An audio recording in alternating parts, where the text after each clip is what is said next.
Well, hello there. It is great to see you again, and welcome back to the latest installment of the Retirement Playbook. I am your host and moderator, Ryan Ruff, and as always, we're going to be joined by really the star of our show, and that's Mr. Bryon Spicer, the founder and CEO of Spicer Wealth Management. We're going to be getting into another financial discussion. That's what we tackle here on the show. We're taking the same strategies and solutions and ultimately just conversations that Bryon is having with his clients on a regular basis, and we're bringing them right here to you on this show. And today we got a really good one. Today our topic really surrounds this idea of elite wealth managers. What do they look like? What do they feel like? How do they sound? What should you be really looking for in terms of a financial advisor these days? And what maybe in a wealth manager tells you that, yep, this is top tier. This is a truly elite wealth manager. That's what we're going to be tackling today. We're going to be peeling back, the curtain and getting Bryan's 2 cents on the matter and as to really what it takes to be an elite wealth manager in today's day and age. So that being said, let's go ahead and bring Bryon out and get right into the discussion today. Bryon, it's good to see you this morning. How you doing? Good to see you, Ryan. Good to see you. Yeah, always good to get together with you, Bryon. And today we're talking about a topic that obviously is very near and dear to you because you are one, a wealth manager. So let's talk about elite wealth management, and let's first start by acknowledging that there are just many financial professionals out there that call themselves wealth managers, right? And they describe themselves as maybe world class or elite. Well, how are people that are looking for that are looking to make smart decisions about their wealth, how are they supposed to assess whether or not this person does live up to that claim of being an elite or world class manager? How do they know?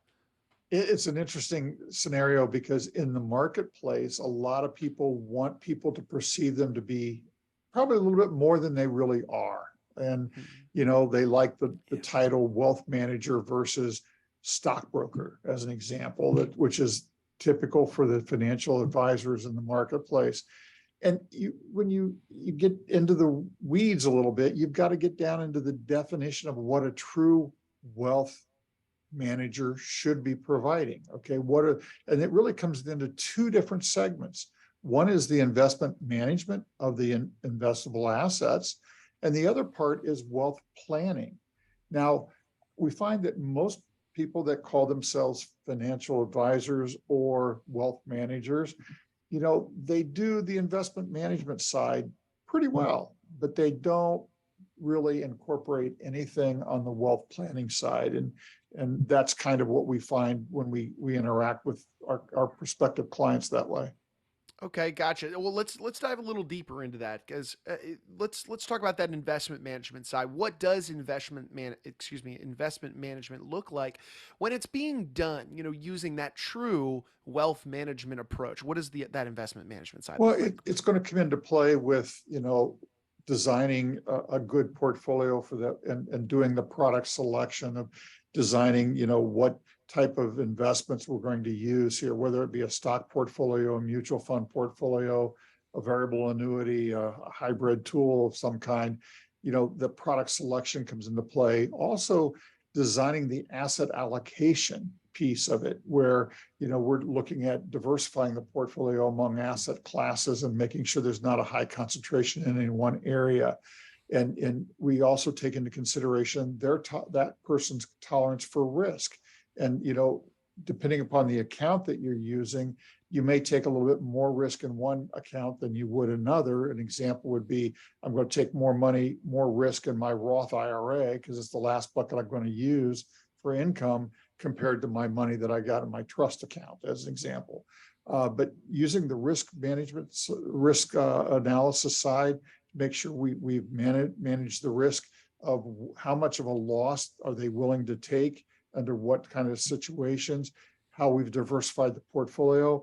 And then a key component that we find a lot of people don't do is the rebalancing piece.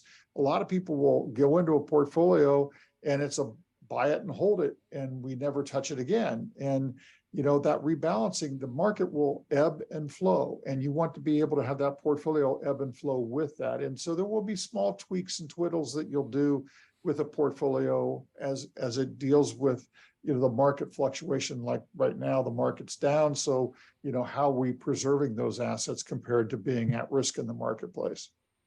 Gotcha. And Bryon, you're saying that this isn't enough just on its own, that investment management, in order to be considered a true elite wealth manager, there has to be this other wealth planning component as well. Talk to me about that. Well, it's interesting because a good wealth manager is going to have a great discovery process where they get to know their clients, what their values, what their goals are, what's important about money to them, who are the people that are important to them, what are the causes that they believe in, how do they want to interact with the advisors, what about their interests and hobbies, and you have to take that holistic approach and be able to adapt that, and then incorporate what we call the wealth planning side of that with those components. So, an example, when we deal with wealth planning, okay, or the wealth planning side of it, we're dealing with a lot of different areas outside of the typical portfolio. An example would be we're looking at income tax planning. How do we position your assets to pay the least amount of taxes now or in the future? There's a lot of people that have large retirement accounts, but they're all pre-tax money, meaning they're subject to a required minimum distribution at age 72 now. Well, how do we mitigate that tax that they're going to pay when they have to take those distributions? Are there things that we can do today to mitigate that, and to reduce that? There's nothing immoral or wrong about positioning your assets to pay the least amount of tax, but that's one major component that we find a lot of people that call themselves wealth managers really aren't dealing with the tax side of it. We also want to deal with the estate planning side of it. How are we going to distribute the assets that you've worked so hard to accumulate? Who's going to inherit these? Are there going to be any expenses or fees involved in that? And how can we mitigate that? How are there strategies that we can incorporate? Instead of doing a will, can we do a trust to make this go very efficiently to the people you love and care for and the causes you believe? We want to deal with marital divide or related party division from a standpoint that I may get a divorce. Well, how do the assets survive that? What about a partner, going rogue on me, and how will I provide for the business and the business assets? These are all basic things. Also, succession planning of a business. Usually when you've got a business owner, that's their pride and joy. They've either started it from scratch or they've grown it significantly, and that becomes a big core component of their assets. How do we make sure that that survives, and what's the perpetuation plan for that? Deal with asset protection planning from a standpoint of making sure that the assets that you've accumulated during the course of your life are protected from some unforeseen event taking them away. That insurance review is very, very critical. We do a lot in charitable planning from a standpoint of how do we give to causes that we believe in very efficiently? Are there tools that we can use like charitable remainder trusts or grants or things like that we can build that component in? Life management planning from a standpoint of the longevity of these assets. Okay, we go through, let's say we did a revocable living trust to mitigate the probate expenses, and that's fine, but most revocable living trusts are set up to be outright distribution at the second death.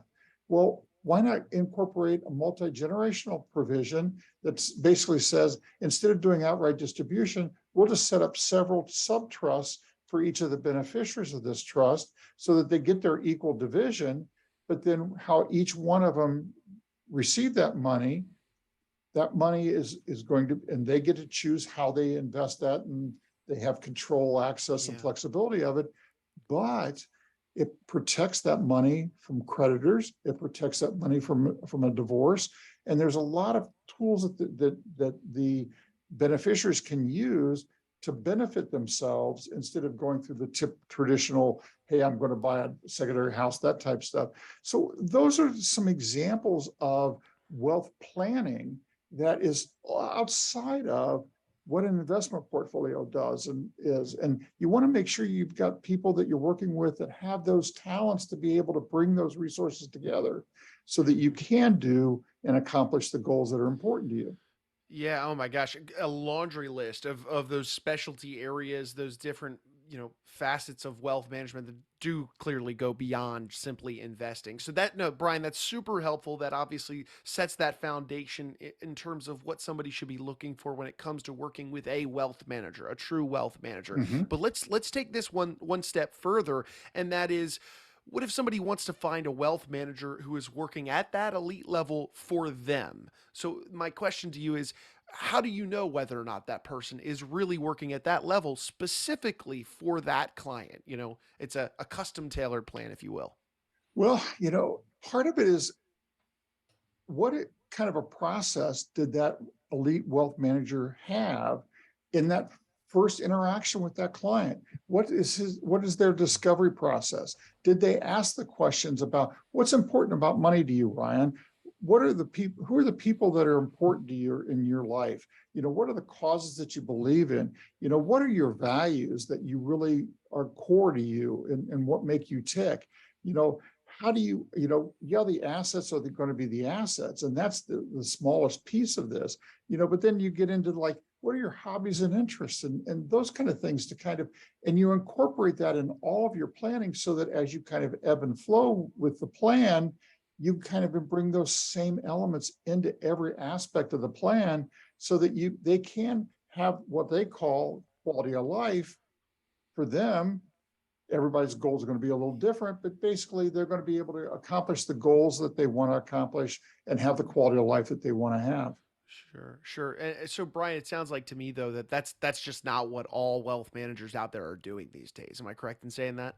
That is very correct. We find that a lot of people that will call themselves a wealth manager, they're just good investment management people. They do a good job there, but they don't have all the skill sets to be able to incorporate a lot of these other things.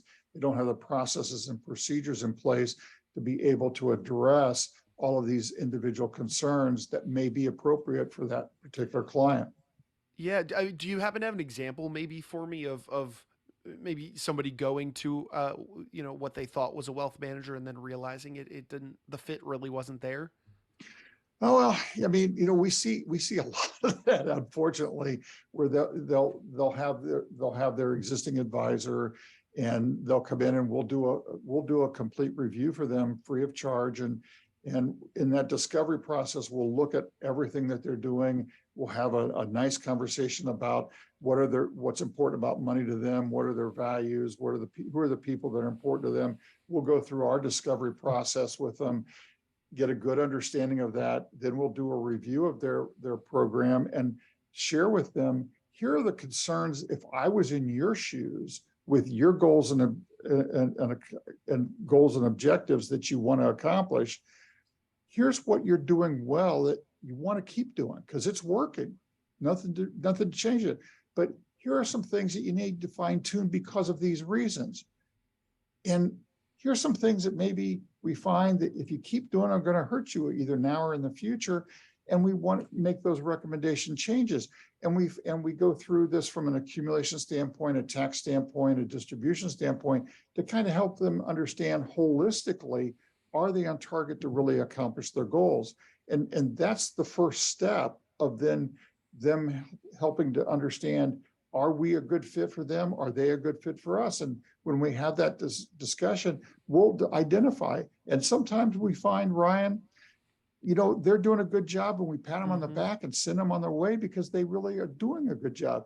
But I would say more times than not, we find issues where we can actually provide value for them by dotting some I's and crossing some T's, because a lot of times they're doing an okay job. They're just not doing a very efficient job, because it's what you don't know that's going to hurt you. And we find that in everything that we do.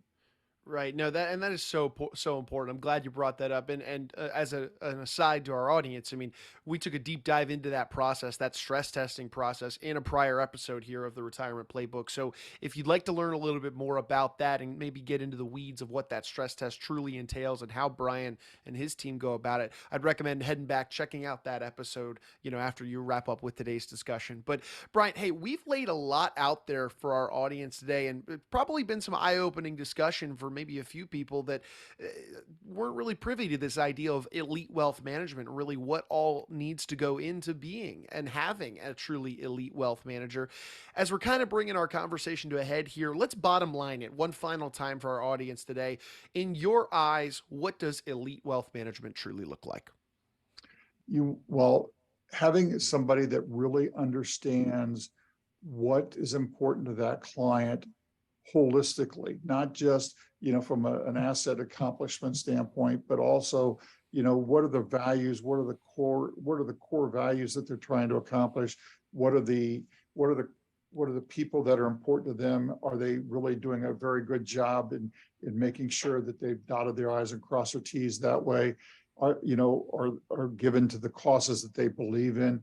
We go through a very extensive process to make sure that holistically we've set them on tone to where they're not really worried about what the market's doing on a daily basis, because their income needs are taken care of properly, their assets are being managed properly, their goals that they're trying to accomplish are being met either now or in the future. And so, making sure that we stay on top of their ebb and flows, and then, we don't just do the planning and walk away. We actually get back in touch. We at least with every client, at least every 3 to 6 months, going back and dotting I's and crossing T's, just to making sure the client's telling us, here's what's going on in our family, here's what's going on in our lives.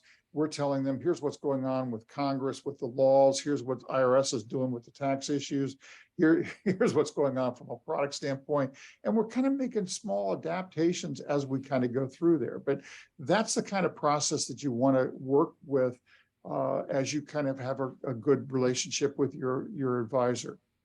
Fantastic. Well, Bryon, for anybody out there that maybe is interested in reaching out to you and your team to just talk about their unique situation, maybe even go through a stress test and your discovery process as a whole, what would be the best way they could get in touch with you and your team to just start a dialogue? Well, they can always go to our website, spiceofwealth.com, or they can call our office at 937-426-3836. We'll be more than happy to get them on the schedule to have that strategy session where we're just going to talk about how can we be of help to you and see if there's a fit. And if there is, great. If there's not, that's okay. We're very candid about that.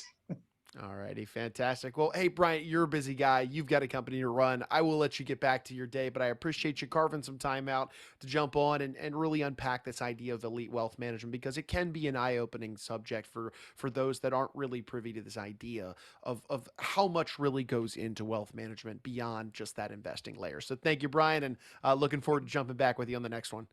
Thanks, Ryan. Appreciate the opportunity. Alrighty, and hey, look, as always, we want to take one final moment and thank you guys, and that's our audience, for jumping aboard and being with us on the discussion today.